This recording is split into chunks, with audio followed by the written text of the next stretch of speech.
Hola, soy Javier Ortolaza. Gracias por estar con nosotros nuevamente en el estudio de la unidad número 2, Cristo en la revelación. En la lección número 9, titulada El mensaje de Cristo a las iglesias, nos enseña de cómo Jesucristo instruye a las iglesias. Hoy, Samuel Grillo tomará la segunda parte con un enfoque de cómo Jesucristo amonesta y anima a sus iglesias. Oremos para que el Señor nos hable en este momento. Señor, gracias por tu palabra que va a ser enseñada por nuestro hermano Samuel Grillo. Te pido que tú le utilices de una forma especial. Háblanos y enséñanos a poder entender tu palabra. En el nombre de Jesús. Amén y amén. Y ahora con ustedes, Samuel Grillo.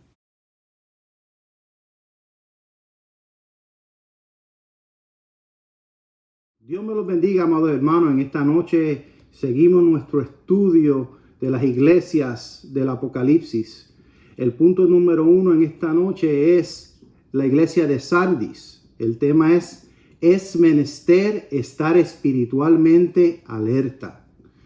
La lectura de esta lección se encuentra en el capítulo 3, los versos del 1 al 6. Sardis fue una de las ciudades más grandes del mundo. En un momento dado fue la capital del antiguo reino de Lidia. Y hoy sus ruinas se pueden visitar cerca de la ciudad de Izmir, en Turquía. Sardis se construyó sobre una montaña a unos 1500 pies sobre el nivel del mar. Se consideró invulnerable contra un asalto militar. Muchos ejércitos sitiaron a Sardis, pero solo dos, los persas y los griegos, lograron alcanzarla. Ambas victorias se lograron con cautela y sagacidad, no con la fuerza. En ambas ocasiones, pequeñas bandas de espías treparon a los lados del barranco y entraron por una puerta sin vigilancia. Entonces, si hay una observación que podríamos hacer sobre el carácter de esta ciudad, es que la ciudad poseía un espíritu engreído y complaciente.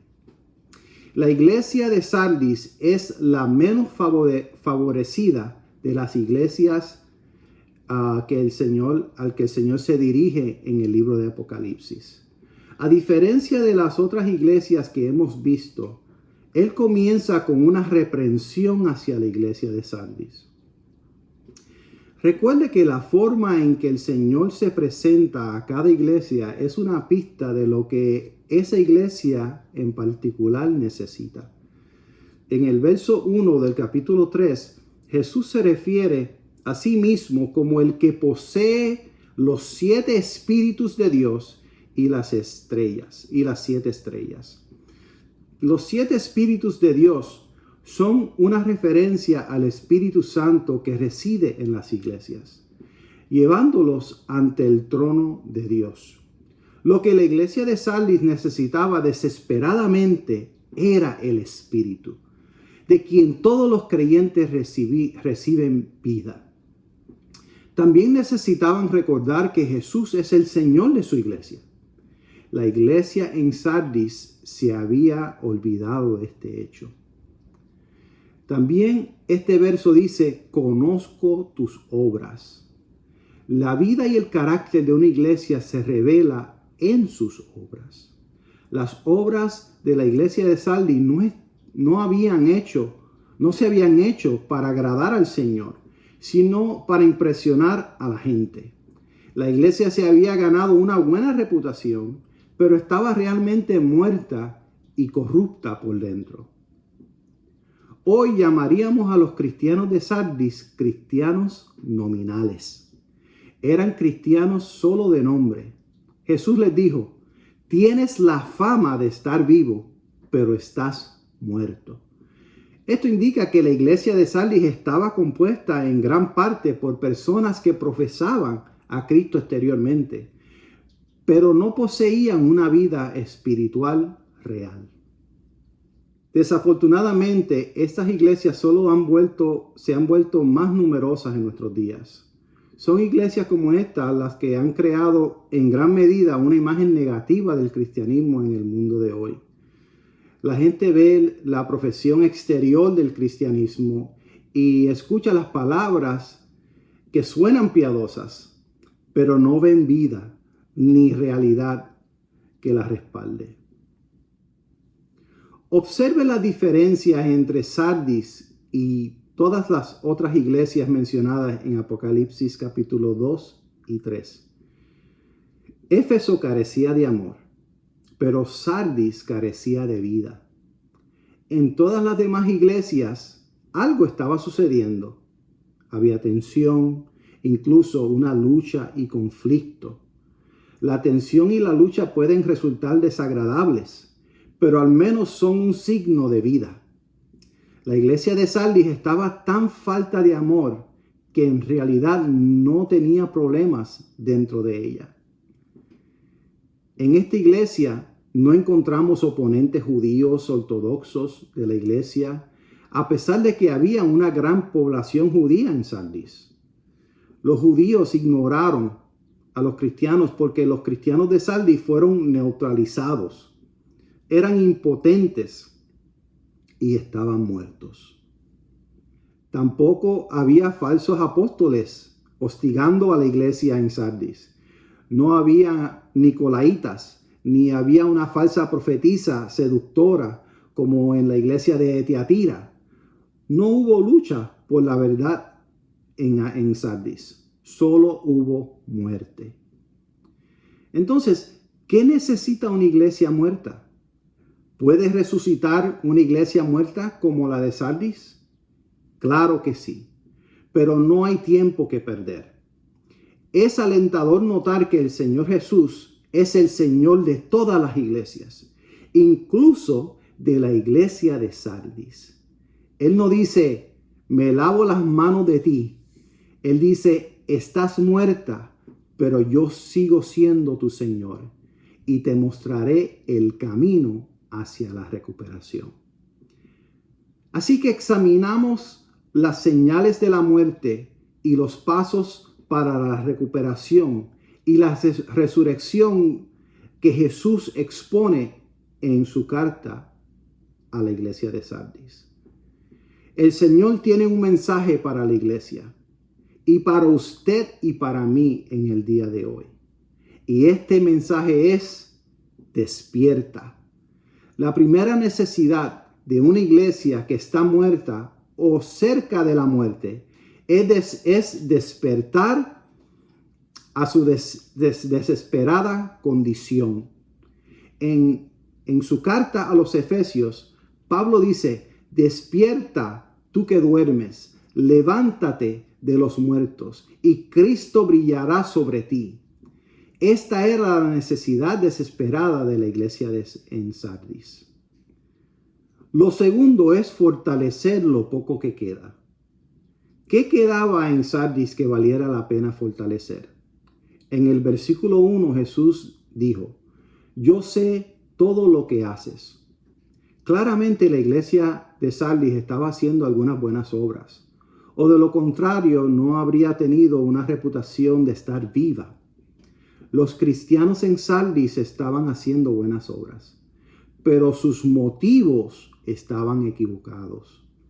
Al hacer lo correcto por las razones equivocadas, robaban el poder de sus buenas obras.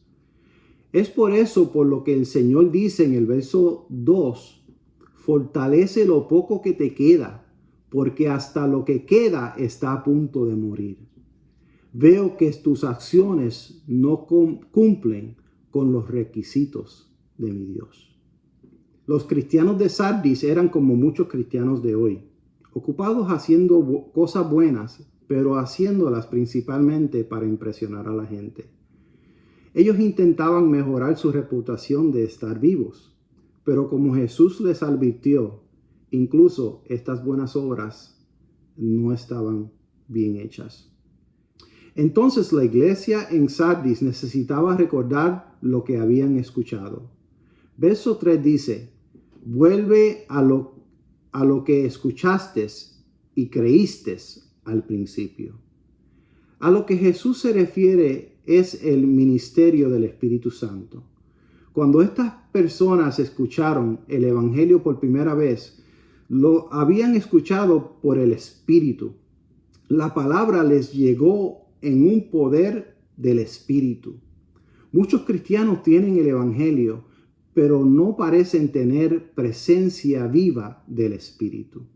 Entonces, ¿cómo llevamos a la vida del Espíritu a nuestras vidas? Jesús le dice, arrepiéntete y regresa a mí. Déjate de llevar por la gracia del Señor Jesús. Cree y recibe su gracia. Deja que el Espíritu Santo habite en tu corazón. Y entonces el Espíritu de Dios te llenará de vida.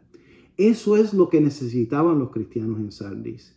Y eso es lo que tú y yo necesitamos hoy también. Verso 3 sigue diciendo, si no despiertas, vendré a ti de repente cuando menos lo esperes, como lo hace un ladrón. Pablo describe este evento en 1 Corintios capítulo 15, el gran capítulo de la resurrección, cuando dice, escucha, te digo un misterio, no dormiremos, pero todos seremos transformados en un instante, en un abrir y cerrar de ojos. Esa es la esperanza dinámica de la iglesia. La iglesia es el gran tesoro no reconocido del mundo. Pero el Señor algún día vendrá como un ladrón y se lo llevará a sí mismo. Eso es lo que los teólogos han llamado el rapto de la iglesia. La iglesia de Sardis necesitaba desesperadamente concentrarse en esta esperanza alentadora. En el resumen histórico proporcionado por las 7 cartas de Apocalipsis, la iglesia de Sardis representa ese periodo de la historia de la iglesia de la última mitad del siglo XVI, inmediatamente después de la Reforma. Esta aproximadamente hasta la mitad del siglo XVIII. Fue una época de gran oscuridad y muerte para la iglesia. La luz no había desaparecido por completo, pero estaba fallando hasta el momento en que el Espíritu de Dios reavivó la luz a través de los hombres como John Wesley y George Whitefield. En Sardis y en otras iglesias muertas generalmente hay unos pocos creyentes que caminan con Jesús. Vestidos de blanco, Dios los llama dignos, no por las obras de justicia que han hecho, pero debido a que están cubiertas por la justicia de Jesús. Estos son los modelos para aquellos en la iglesia que serán vencedores, como se mencionan en el verso 5. Y para estos creyentes el Señor promete 3 cosas. Primero, los vestirá de blanco. Segundo, sus nombres nunca se borrarán del libro de la vida. Y tercero, Jesús los reconocerá ante su Padre y los ángeles. Las vestiduras blancas son siempre un símbolo de redención en las Escrituras.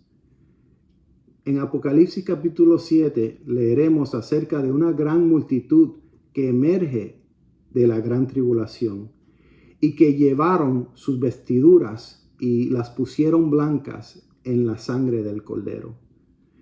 Claramente las vestiduras blancas son señal de ser redimidas y salvadas por la gracia de Dios. Luego el Señor calma los temores de los redimidos. A cualquiera que se preocupe por su salvación y la gracia de Dios, Jesús dice en efecto, los que confían en mí más que los esfuerzos, los que están cubiertos de mi justicia, nunca podrán ser borrados del libro de la vida. Sus nombres están escritos con tinta indeleble y sellados con el sello de mi propia promesa. Y cuando en la eternidad el libro de nuestras vidas se abra, y todo lo que hemos hecho en nuestra vida terrenal sea presentado a nosotros, incluyendo lo bueno y lo malo, Jesús estará ahí para reconocernos ante el Padre y los ángeles. Esto es lo que Jesús prometió en Mateo capítulo 10, y eso es lo que Él promete a los que permanecen fieles en Sardis y a los que permanecen fieles hoy. Solo puedes ser salvo cuando depositas tu confianza en aquel que lo pagó todo para ti en la cruz. Nosotros que tenemos oídos para escuchar, escucharemos lo que el Espíritu le dice a la iglesia de Sardis. De esta manera vamos a comenzar con el punto número 2, el mensaje a la iglesia de Filadelfia. El tema es haciéndose de Jesucristo. La lectura se encuentra en el libro de Apocalipsis, capítulo 3, del verso 7 al 13. La ciudad de Filadelfia era la más joven de las 7 ciudades donde están ubicadas las 7 iglesias. El nombre de esta iglesia, Filadelfia, significa amor fraternal. Y como vamos a ver más adelante, era una iglesia de mucho amor. La iglesia de Filadelfia representa una era muy rica y brillante en la historia. El gran despertar de los siglos XVIII y XIX, tras el declive de la iglesia reformada. Un dato histórico peculiar de esta ciudad y varias ciudades más de la región es que fueron devastadas por un terremoto masivo en el año 17 después de Cristo. El sufrimiento que soportó el pueblo de Filadelfia durante los años de los temblores de tierra es importante para comprender el mensaje del Señor para esta iglesia. La iglesia de Filadelfia es única entre las 7 iglesias en el sentido de que Jesús no la reprende. Al observar de cerca el mensaje del Señor a los creyentes en Filadelfia, observe la forma inusual en que Él se dirige a esta iglesia en comparación a las otras 6 iglesias del Apocalipsis. En el verso 7, Él dice: escribe al ángel de la iglesia en Filadelfia. Estas son las palabras del santo y verdadero. En todas las cartas, excepto esta, el Señor se describe a sí mismo usando símbolos de la visión de Juan en el capítulo 1. Pero en esta carta, sin embargo, Jesús no hace referencia a esa visión, sino que usa otros títulos de divinidad que en otros lugares se le dan al Padre Celestial. Primero, les dice a los creyentes de Filadelfia quién Él es. Dice que Él es el Santo. Esto significa que es moralmente perfecto y que su carácter no tiene defecto. Segundo, dice que Él es el verdadero. Eso significa que es genuino, el que está detrás de todo lo que realmente existe. Tercero, el verso 7 sigue diciendo: el que tiene la llave de David, el que abre y ninguno cierra, y cierra y ninguno abre. Aquí Jesús les dice lo que Él hace. Él tiene la llave de David. Esta es una referencia a un incidente en el libro del profeta Isaías en el capítulo 22. En los días del rey Ezequías había un administrador del palacio llamado Sebna. Sebna deshonestamente usó el poder de su posición para enriquecerse. De hecho, era un estafador. Entonces el Señor pronunció juicio sobre Sebna, declarando que sería enviado a morir en desgracia en Babilonia y que un hombre piadoso llamado Eliaquim tomaría su lugar. Las palabras de Jesús en el verso 7 son un eco de la profecía del Señor sobre Eliaquim. Isaías 22:22 dice así: le daré la llave de la casa de David, la posesión más elevada dentro de la corte real. Cuando él abra puertas, nadie podrá cerrarlas. Cuando él cierre puertas, nadie podrá abrirlas. Cuando el Señor aplica estas mismas palabras a sí mismo, está diciendo que su voluntad no puede ser opuesta. Él gobierna todos los eventos en la historia de este mundo. Abrirá algunas puertas y cerrará otras. Las puertas que Él abre permanecerán abiertas. Las puertas que Él cierra permanecerán cerradas. Ningún poder en la tierra puede contrarrestar el que Él ha determinado. El Señor luego le dice a la iglesia de Filadelfia cómo usará su poder para abrir y cerrar puertas. Le dice en el verso 8: yo sé de todo lo que haces y te he abierto una puerta que nadie puede cerrar. La imagen de puertas abiertas y cerradas ha sido empleada poderosamente en otras partes del Nuevo Testamento. El apóstol Pablo usó estas imágenes para describir sus esfuerzos misioneros. Así el evangelio cristiano ganó auge en Europa, desde la cual finalmente se lanzó alrededor del mundo. En los últimos años hemos visto puertas que estuvieron cerradas con barrotes durante décadas, abriéndose de repente para recibir el evangelio. Sigue diciendo el verso 8: porque aunque tienes poca fuerza, has guardado mi palabra y no has negado mi nombre. La iglesia de Filadelfia tenía un poco de poder, es decir, había descubierto hasta cierto punto el poder del Espíritu. El Señor no está hablando aquí de la fuerza humana, sino del poder espiritual. El Señor no les dice a los creyentes en Filadelfia que son débiles o que no tienen poder. Más bien les dice: tienen un poco de poder.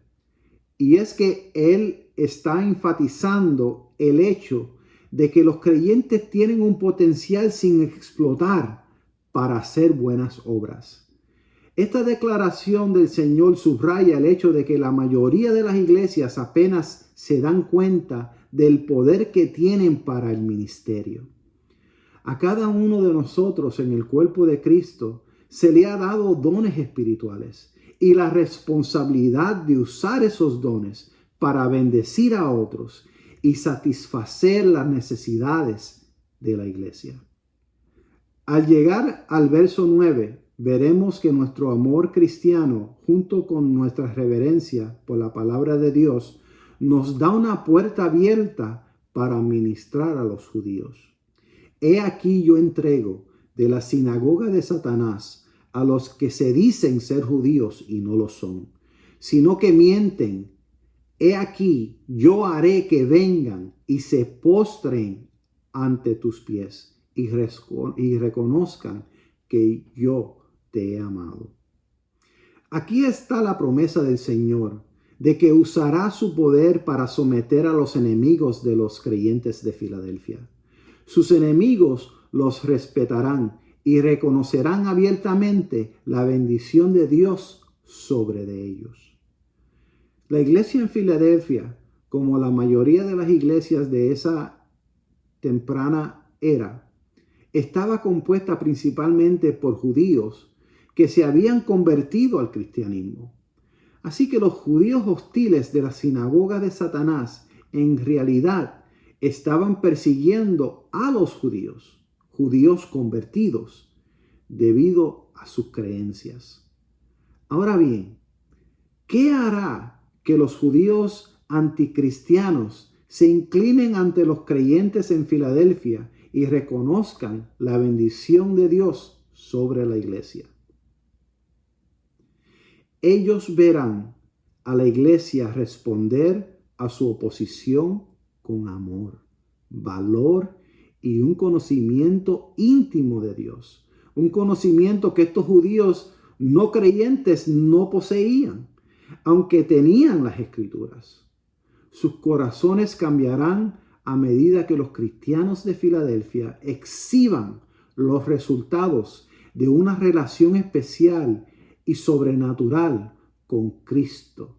En el versículo 10, el Señor le da a la iglesia de Filadelfia una palabra de aliento y una promesa. El verso 10 dice: por cuanto has guardado la palabra de mi paciencia, yo también te guardaré de la hora de la prueba que ha de venir sobre el mundo entero, para probar a los que moran sobre la tierra. Aquí hay una clara referencia a lo que Jesús en Mateo 24:21 llamó la gran tribulación. Será un tiempo de tribulación mundial como nunca se ha conocido en la historia humana. La gran tribulación se acerca, dice el Señor, para probar a los que moran sobre la tierra. Este verso se refiere a todos aquellos que viven como si esta vida fuera todo lo que hay, que tienen sus mentes puestas en las cosas de la tierra y que son materialistas. La asombrosa promesa del versículo 10 es que la iglesia será liberada de esa hora de prueba. Dice: yo también te guardaré de la hora de la prueba que ha de venir sobre el mundo entero, dice el Señor. Entonces la iglesia será guardada desde el momento de la prueba, arrebatada y removida incluso antes de que comience la gran tribulación. Esta es la promesa de la partida de la iglesia que Pablo describe en Primera de Tesalonicenses capítulo 4 versos 16 al 17. Hace casi 2000 años nuestro Señor Jesús hizo esta promesa de regresar. Su promesa es parte de nuestra historia y su regreso es nuestra esperanza futura. Verso 11 dice así: he aquí, yo vengo pronto. Retén lo que tienes para que ninguno tome tu corona. Veamos esta promesa en su contexto apropiado. El Señor acaba de referirse a la hora de la prueba, la gran tribulación. En su discurso del Monte de los Olivos en Mateo 24, Él describe esta época como la más terrible en la historia del planeta. Describe un sol oscurecido, la luna que no da su luz, las estrellas que parecen caer de los cielos y los corazones de los hombres que fallan mientras miran con miedo las cosas que suceden sobre la tierra. Es en relación con este evento que Jesús dice: vengo pronto. Porque a medida que este evento se acerque, su venida será incluso antes.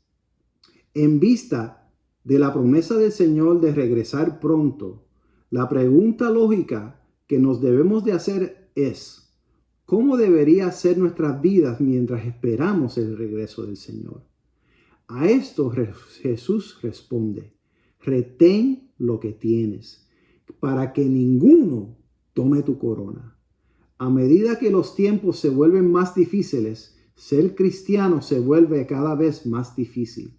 Nos veremos tentados a soltar lo que tenemos, a perder el control, a negar el nombre del Señor, a ceder a los deseos y ambiciones mundanas. En medio de estas tentaciones, el Señor te dice: retén lo que tienes. No permitas que el enemigo te distraiga, que te engañe, que te separe de tu relación con Dios. No permitas que nadie tome tu corona. La corona es un símbolo de la recompensa eterna de Dios. Es el privilegio de conocer a Dios y tener la oportunidad de servirle tanto ahora como en la eternidad. Verso 12 sigue diciendo: al que venciere, yo le haré columna en el templo de Dios y nunca más saldrá de ahí. La gente de Filadelfia sabía lo que era ser sacudida por un terremoto. Un pilar es un símbolo de fuerza y permanencia. Nuestro Señor promete a los que vencen, a los que se aferran a lo que tienen, una posición de fortaleza y permanencia en la vida venidera. Serán pilares de fortaleza en el eterno templo de Dios. El verso 12 sigue diciendo: y escribiré sobre él el nombre de mi Dios y el nombre de la ciudad de mi Dios, la nueva Jerusalén, la cual desciende del cielo de mi Dios, y mi nombre nuevo. Jesús promete que el vencedor recibirá la impresión de 3 nombres nuevos. El primer nombre es el nombre de mi Dios. Cuando recibimos al Señor como nuestro Salvador, Él nos hizo una nueva criatura. Y mientras estamos aquí esperando su venida, cada día Dios espera que seamos más y más como Él. Y a través de los frutos del Espíritu, el mundo podrá ver a Dios a través de nosotros. No somos dioses, sino que somos portadores de su imagen en nuestras vidas. Segundo, Jesús dice: escribiré sobre él el nombre de la ciudad de mi Dios. Al identificarnos como la ciudad de Dios, Él nos identifica como el lugar donde Él hace morada. Él hace morada en nuestras vidas a través del Espíritu Santo.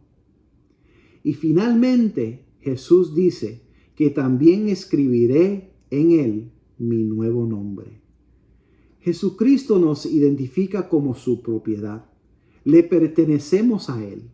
El pasaje es una promesa de que cuando Cristo nos haga completamente suyos, escribiendo su propio nombre en nosotros, nos admitirá en su gloria. El verso 13 dice así: el que tiene oído, oiga lo que el Espíritu dice a las iglesias. El Señor concluye esta carta como concluye las 7 cartas a las iglesias de Asia. Nos amonesta a que prestemos atención y comprendamos qué es lo que Él nos está diciendo para que nosotros estemos preparados para su venida. Culminamos con el punto número 3. El mensaje a la iglesia de la Odisea. El tema es: sé celosa y arrepiéntete. La lectura la encontramos en Apocalipsis capítulo 3, versos 14 al 22. La ciudad de la Odisea formaba parte de una área de 3 ciudades, estrechamente asociada con Colosas y Hierápolis. La Odisea era famosa en toda la provincia romana de Asia como centro de riqueza y actividad comercial de la profesión médica. Fue la más próspera de las 7 ciudades de Apocalipsis. Como centro de riqueza, comercio y medicina, la Odisea era una especie de banco del siglo I, una tienda por departamento y una clínica médica, toda en una. Una comparación del entorno social y económico de la iglesia de la Odisea ayudará a explicar algunas de las referencias que encontramos en esta carta. Como en todas las cartas anteriores, nuestro Señor se presenta en esta carta con palabras que tienen un significado profundo. En sus primeras líneas, el Señor les da a los creyentes de la Odisea la clave de lo que necesitan. En el verso 14 del capítulo 3 dice así: y escribe al ángel de la iglesia de la Odisea: he aquí el Amén, el testigo fiel y verdadero, el principio de la creación de Dios, dice esto. La primera cosa digna de mencionar que dice el Señor es que Él es el Amén. Esta es una palabra familiar para todos los cristianos, aunque tal vez no sea tan familiar en este uso particular. Estamos acostumbrados a escuchar amén al final de una oración o cuando queremos expresar nuestro acuerdo con lo que se está diciendo. Es una palabra que significa así sea. El libro de Hebreos comienza declarando: en el pasado Dios habló a nuestros antepasados por medio de los profetas, en muchas ocasiones y en diversas maneras, pero en estos últimos días nos ha hablado por medio de su Hijo. La palabra Jesús es la última palabra, la verdad confiable, el amén. En segundo lugar, el Señor se llama a sí mismo el testigo fiel y verdadero. Él le revela a la iglesia con fidelidad y claridad todo lo que la iglesia necesita comprender.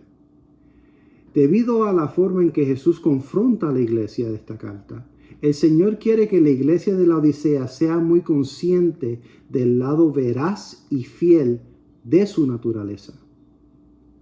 La siguiente frase, el principio de la creación de Dios, es la misma palabra griega que encontramos en Juan 1:1, que dice: en el principio era el verbo, y el verbo estaba con Dios, y el verbo era Dios. 2 versículos después, Juan amplía este pensamiento diciendo: todas las cosas por Él fueron hechas, y sin Él nada de lo que ha sido hecho fue hecho. Jesús no es simplemente el gobernante, sino el origen, la fuente y el comienzo de toda la creación de Dios. Más que eso, Jesús también es la fuente de la nueva creación en Dios. En 2 de Corintios capítulo 5, verso 17, Pablo escribe: de modo que si alguno está en Cristo, nueva criatura es. Las cosas viejas pasaron, he aquí todas son hechas nuevas. Somos parte de un mundo nuevo que el Señor está trayendo a la existencia. De hecho, ya ha comenzado. Lo viejo se ha ido y lo nuevo ha llegado. Esta es una verdad que la iglesia de la Odisea necesitaba aprender desesperadamente. Por séptima y última vez, en Apocalipsis encontramos la frase: conozco tus obras. Versos 15 al 16 dicen así: yo conozco tus obras, que ni eres frío ni caliente. Ojalá fueses frío o caliente, pero por cuanto eres tibio y no frío ni caliente, te vomitaré de mi boca. Cuando el Señor dijo: conozco tus obras, a la iglesia de Filadelfia, fue motivo de regocijo, pero cuando dijo estas mismas palabras a la iglesia de la Odisea, fue por un motivo diferente. El Señor había estado observando la iglesia de la Odisea y lo que vio no fue agradable. Habían dos problemas en la iglesia de la Odisea. Primero, la falta de compromiso. Dice: no eres frío ni caliente. Estos cristianos habían perdido su devoción a Cristo. No eran como la iglesia de Sardis, que era fría como la muerte. Tampoco eran como la iglesia de Filadelfia, que estaba caliente y con vida. Eran tibios. Los arqueólogos han descubierto un hecho interesante sobre la ciudad de Laodicea. La fuente de suministro de agua de la ciudad era una fuente termal en Hierápolis, a unas 6 millas de distancia.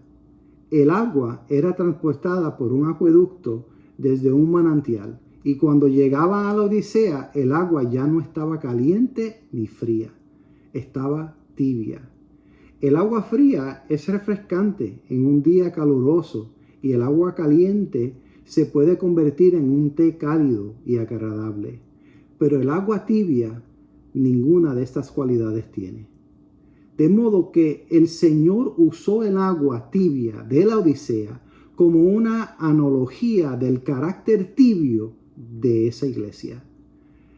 Y su palabra a la iglesia es: estoy a punto de vomitarte de mi boca, debido al tibio compromiso de ustedes. A la mayoría de los humanos no les gustan los climas extremos, pero Jesús quiere sacarnos de nuestra zona de confort, así como quería sacar a la iglesia de la Odisea de la suya. ¿Cuál era la zona de confort de ellos? ¿En qué cuestiones se estaban comprometiendo? Ellos estaban comprometiendo la doctrina. Estaban comprometiendo la verdad. Estaban comprometiendo la espiritualidad por el bien de la comodidad.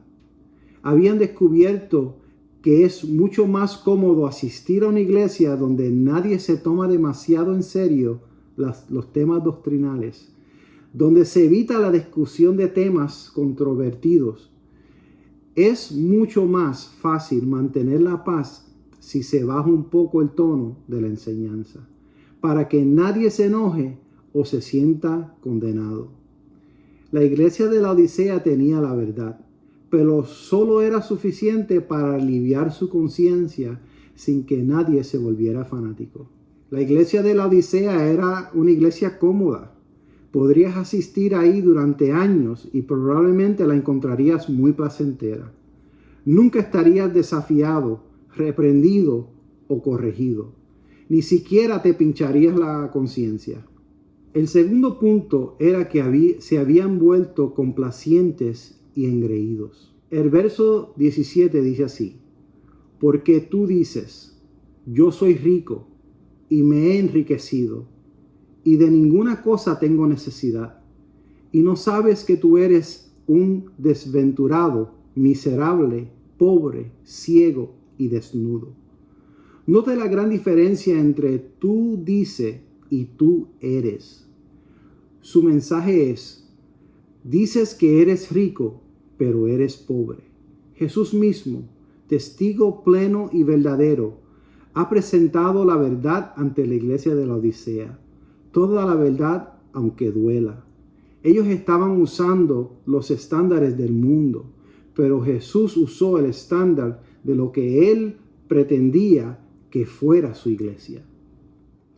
Ahora llegamos a la séptima edad de la iglesia, el periodo de la Odisea. Está claro, como lo confirman tanto la historia como la profecía, que la Odisea simboliza la iglesia del siglo XXI, la última era de la iglesia, nuestra propia era. El periodo de la Odisea se caracteriza por el fenómeno de que las personas dictan lo que se enseñará en lugar de someterse a la autoridad de la palabra de Dios. Creo que es significativo que el nombre la Odisea signifique el juicio del pueblo. ¿No es ese el grito de nuestro tiempo? La Odisea es donde la gente les dice a los ministros qué predicar.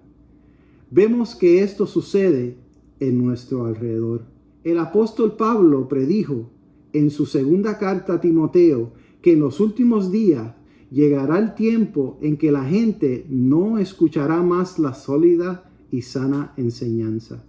Seguirán sus propios deseos y buscarán maestros que les digan lo que sus oídos se mueren por oír. Trágicamente, esto ya está sucediendo a nuestro alrededor. La iglesia en el siglo XX se está alejando de la verdad bíblica, de que todos han pecado y no alcanzan el estándar de la perfección de Dios, y que nadie viene al Padre sino a través de Jesucristo. El Señor concluye su carta a la iglesia de la Odisea con un llamado urgente. Este llamado se puede dividir en tres partes. Primero, en el verso 18 dice así: así que te aconsejo que de mí compres oro, un oro purificado por fuego, y entonces serás rico. Compra también ropas blancas de mí, así no tendrás vergüenza por tu desnudez, y compra ungüento para tus ojos, para que así puedas ver. La clave de este versículo está en estas tres pequeñas palabras: compra. Esta es una verdad profunda que el Señor quiere que comprendamos. Él tiene todo lo que necesitamos para vivir, prosperar y funcionar. Él es completamente suficiente para suplir todas nuestras necesidades, tanto en la iglesia como creyentes individuales. El Señor sabe cuáles son nuestras necesidades más verdaderas y profundas: oro, ropa blanca y ungüento. Estas cosas, por supuesto, son símbolos de realidades espirituales, realidades que necesitamos desesperadamente en nuestras vidas. Solo el Señor es la fuente de estas posesiones espirituales. La segunda división de la súplica del Señor se da en los versículos 19 al 20, donde nos dice cómo obtener estas posesiones espirituales: el oro, las ropas blancas y el ungüento. Versos 19 al 20 dice así: yo corrijo y disciplino a todos los que amo. Por lo tanto, sé diligente y arrepiéntete de tu indiferencia.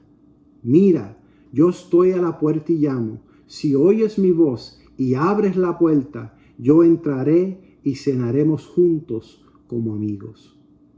El Señor se acerca a esta iglesia con todos sus defectos y le dice: te amo. La razón por la cual te reprendo y te disciplino es porque me preocupo por ti.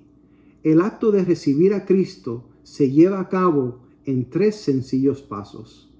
Él entra, tenemos comunión con Él y vivimos juntos en el mismo lugar. La tercera división de la súplica del Señor se da en los versículos 21 al 22. Todos los que salgan vencedores se sentarán conmigo en mi trono, tal como yo salí vencedor y me senté con mi Padre en su trono. Como hemos visto en las últimas 3 cartas del Señor, Jesús promete que participaremos de su reinado. Pero el Señor hace una distinción muy cuidadosa en este pensamiento. Él distingue claramente entre su trono y el trono de su Padre. La promesa de estos versículos es que la iglesia resucitada y glorificada algún día participará con Jesús en reinar en su reino milenial. En el último versículo de Apocalipsis capítulo 3, escuchamos esta frase del Señor: el que tiene oído, oiga lo que el Espíritu dice a las iglesias. Las promesas y advertencias a las 7 iglesias son tan relevantes para nuestras vidas como para las vidas de los creyentes del primer siglo. Las 7 cartas se podrían resumir de la siguiente manera. La iglesia de Éfeso: no dejes que tu amor por Jesús se enfríe. Esmirna: no temas la persecución del mundo. Pérgamo: confía en la palabra de Dios para mantenerte fuerte y fiel. Tiatira: evita el adulterio, tanto sexual como espiritual. Sé puro. Sardis: despierta ahora, fortalece lo que queda y está a punto de morir. Filadelfia: abriré una puerta para el ministerio y daré testimonio para ti. Laodicea: no cedas a la complacencia, invítame, déjame revolucionar y transformar tu vida. Si lo haces, tendrás una posición grandiosa en la era venidera. Así concluimos estos estudios de los mensajes de Cristo para las iglesias. Estos estudios fueron acortados y en una forma resumida pudimos ver un extracto del mensaje de Cristo para nosotros hoy. Los animo a que sigan estudiando estas cartas porque ellas contienen consejos que nos ayudarán a mantenernos firmes y vigilantes a las acechanzas del enemigo. Que Dios me los bendiga mucho. Gracias, Samuel, por esta enseñanza tan hermosa. La próxima lección, número 11, trataremos el tema el Cordero Digno. Acompáñenos a descubrir que Jesucristo es digno de ser glorificado como el Cordero exaltado de Dios. Te esperamos en la próxima presentación de la lección número 11. Dios te bendiga y que pase bonita semana.